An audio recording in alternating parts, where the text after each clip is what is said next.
Hey, what's up, y'all? This is your boy Yah's Chosen One. We will continue in our study of giants. Sorry about that. We are in First John. Some books before Jude and Revelation. Chapter 3, verse 1 through 2. Behold, what manner of love the Father hath bestowed upon us, that we should be called the sons of the Almighty. That's the love He has for us, man. We will be called the sons of the Almighty. Get this right. Sorry about that. Jeez. We will be called the sons of the Almighty, which means the Malaks. Therefore the world knoweth us not, because it knew Him not. Beloved, now are we the sons of the Almighty. And it doeth not yet appear what we shall be, but we know that when He shall appear, we shall be like Him, for we shall see Him as He is, which is a son of God. A Malakim, man. That's what we gonna become, man. Don't that get you excited? Should. Man, let's go to Matthew chapter 22, verse 28 through 30.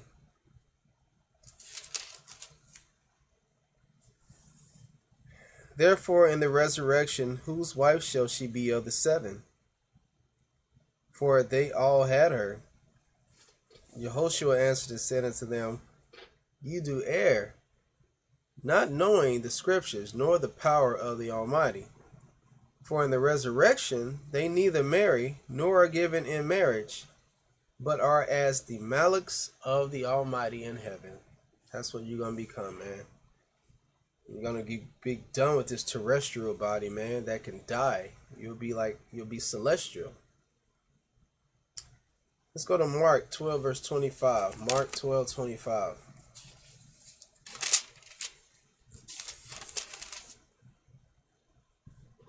For when they shall rise from the dead, as a resurrection, they neither marry nor are given in marriage, but are as the Malakim, which are in heaven.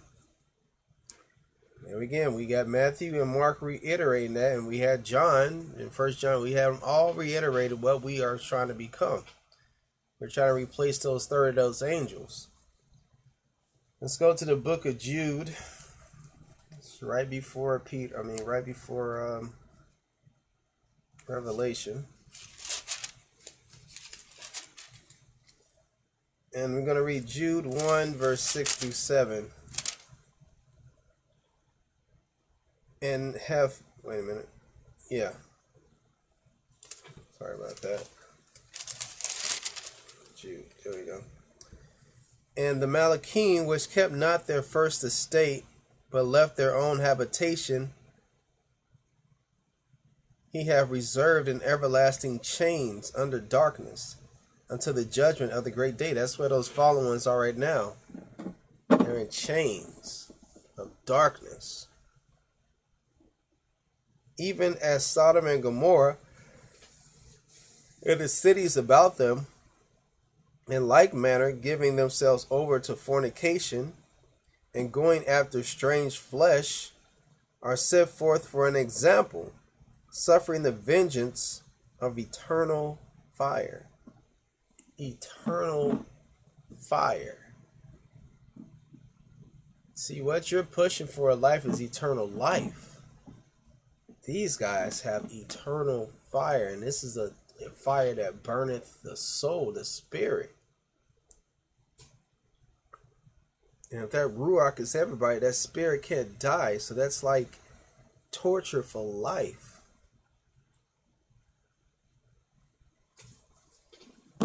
Oof. All right, let's go to Ecclesiastes, Ecclesiastes, chapter 3, verse 18. Man, that's pretty creepy, ain't it? That is pretty creepy. Goodness.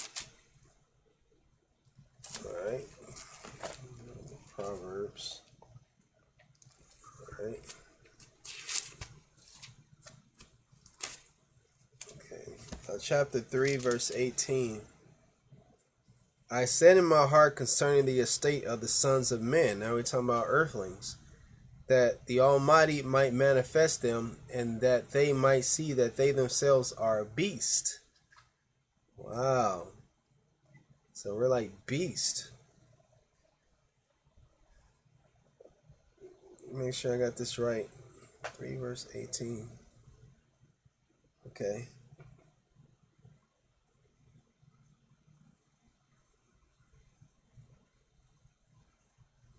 Let's keep reading. For that which befalleth the sons of men befalleth beasts. Even one thing befalleth them. As the one dieth, so dieth the other. Yea, they have all one breath, so that a man have no preeminence above a beast for all his vanity. Wow. So we're just like beasts. Men die. Malaks don't die. See, we're terrestrial, man. We're trying to become celestial. You know what I'm saying? We're trying to get to that level. Men die. Animals die. You know?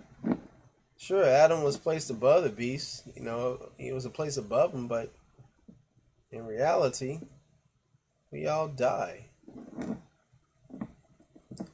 Alright, let's go to 1 Peter.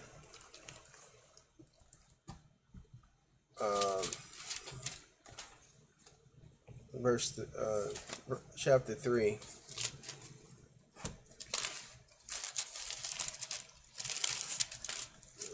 Peter.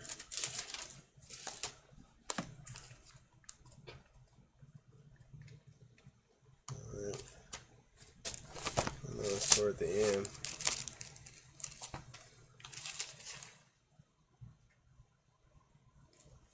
I got Peter and the Johns. I don't know how I missed it, but I did. Can't stand it when I miss it. Alright, right before, there we go. 1 Peter chapter 3. And I just remember it, I forgot, I didn't write down the verse, but it has something to do with wrapped in chains because of disobedience.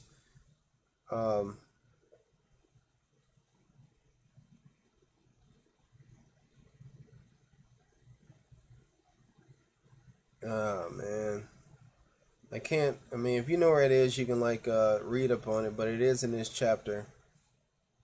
Well, I wrote something down about being wrapped in chains for disobedience. Yeah, I can't remember where it was. Darn it.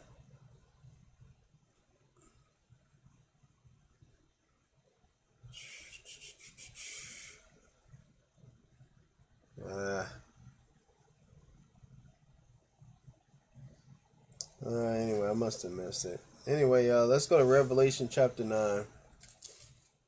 Revelation chapter 9.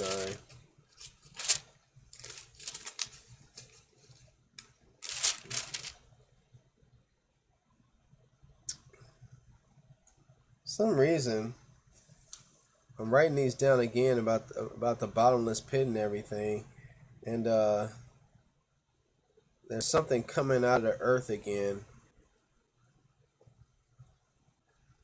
Locusts upon the earth, scorpions smiting everything. I don't know what I was trying to reference this to. Oh, verse 15. And the four Malachim were loose, which were prepared for an hour and a day and a month and a year to slay the third part of men. Wow. Wow. 2/3 of men are going to die. If you keep reading on this,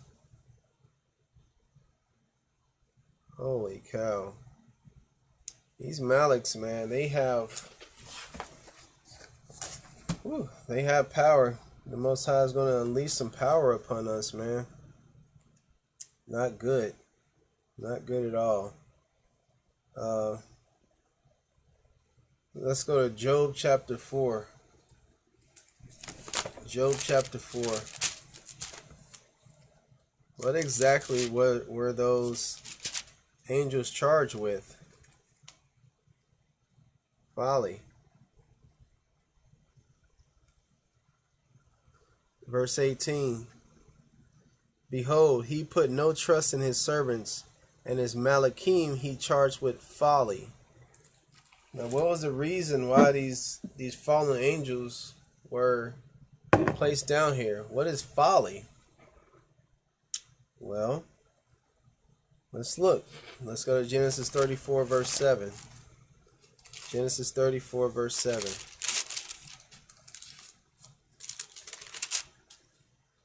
And the sons of Jacob came out of the field when they heard it, and the men were grieved, and they were very wroth, because he had wrought folly in Israel, in lying with Jacob's daughter, which thing ought not to be done.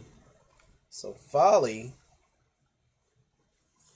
is dealing with this is some kind of whoredom, man. Made Israel look like a bunch of whores, like they was cheap. Let's go to Deuteronomy 22, verse 21. Deuteronomy 22, verse 21. Then they shall bring out the damsel to the door of her father's house, and the men of her city shall stone her with stones that she die, because she hath wrought folly in Israel, to play the whore in her father's house. So shalt thou put evil away from among you. Folly is whoredom, man. What these angels did was whoredom. Let's go to Judges 19. Let's go to Judges 19, verse 22 through 23.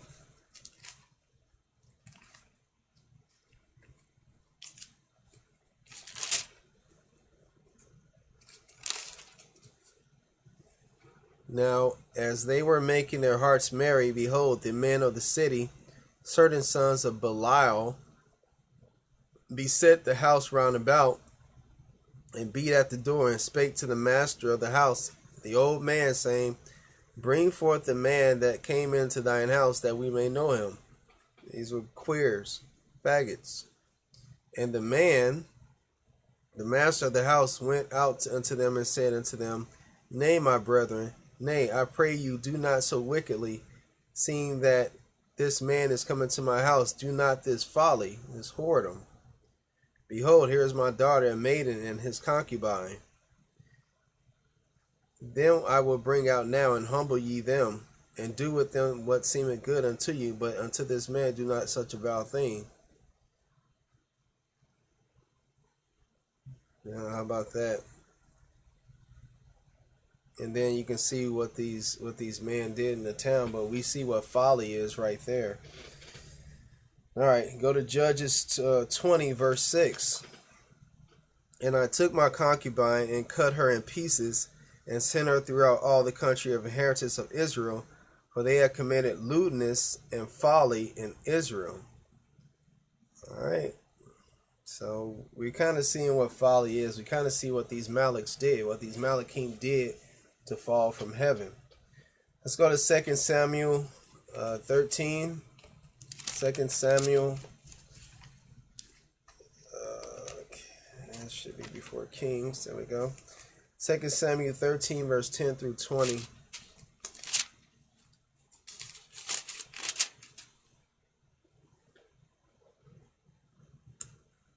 And Ammon said unto Tamar, Bring the meat into the chamber, that I may eat of thine hand. And Tamar took the cakes which she had made, and brought them into the chamber to Amnon her brother. Okay. And when she brought them unto him to eat, he took hold of her and said unto her, Come lie with me, my sister.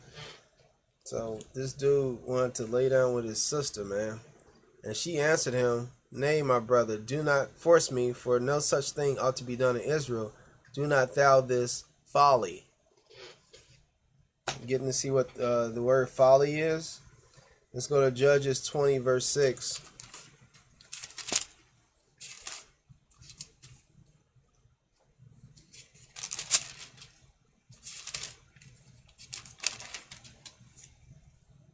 And David said to Abishai, now shall Sheba the son of Bichri do us more harm than did Absalom. Take thou thy Lord's servants and pursue after him, lest he get him fenced cities and escape us. Did I write that down right? No, I didn't. That was Judges 20 verse 6. I messed that up. I'm sorry about that. Alright, I'm sorry. Let's go to Zechariah 12 verse 1. Zechariah 12 verse 1. Zechariah 12 verse 1.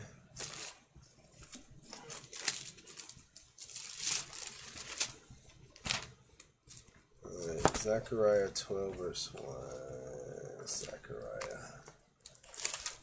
Where are you at? Prophets.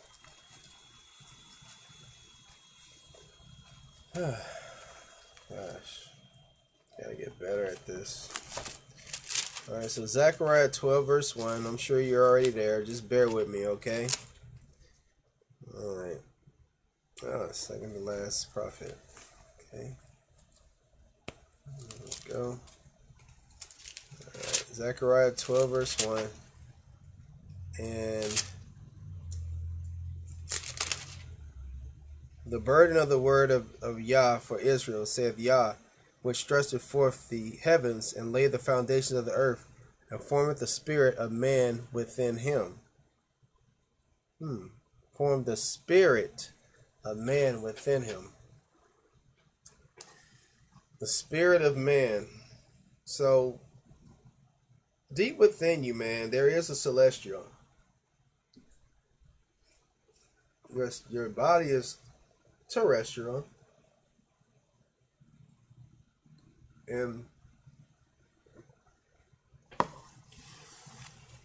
But there is a spirit within you. Okay? Let's go to Genesis chapter 18. Genesis chapter 18. Alright, we're going to start with verse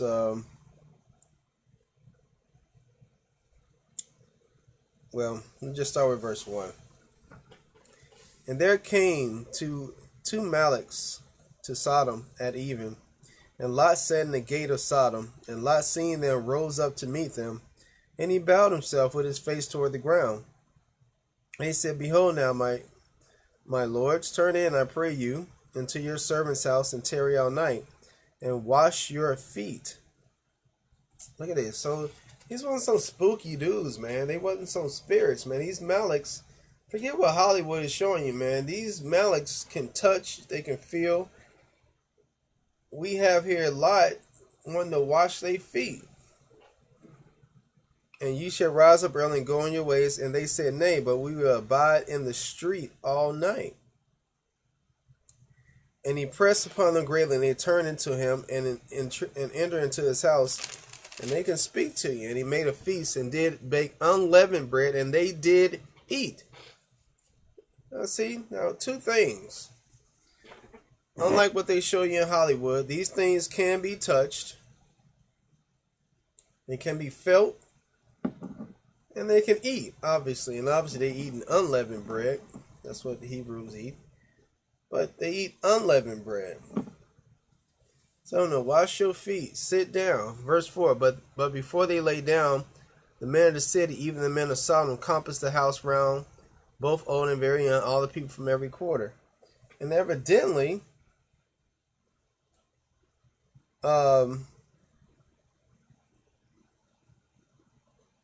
they can have sex if they want to, just like the fallen Malachim. They came down, they left their habitation, and they had sex. You know what I'm saying? Wow. So when I'm reading the story of Sodom and Gomorrah, you know, you look at the angels, you know, the two Malachim that were there, but you never really get the most out of it, because now that you know that they just want some spooky things, they're actually beings. That's what Malaks are. They're actual beings. Wow. Wow.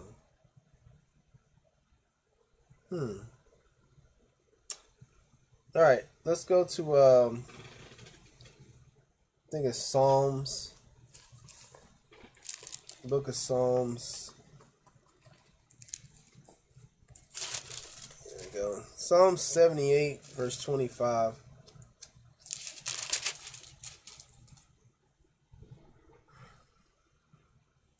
Man did eat Malak's food. He sent them meat to the full. Angels eat, man. Angels eat. Now, all those years, man, what they've been giving you in Hollywood and on TV about what Malachim, what they think Malachim are, just read your Bible, man. It tells you these things can eat, they can sleep, they can have sex if they wanted to. If they wanted to be evil, they can have sex. They can have their feet washed. They actually can be touched, whatever form they come in. But it's not what they give you on TV. You know what I'm saying? So don't be swindled and fooled. All right, this is your boy, y'all's chosen one, man. Hope you're getting a lot of these lessons. Shalom.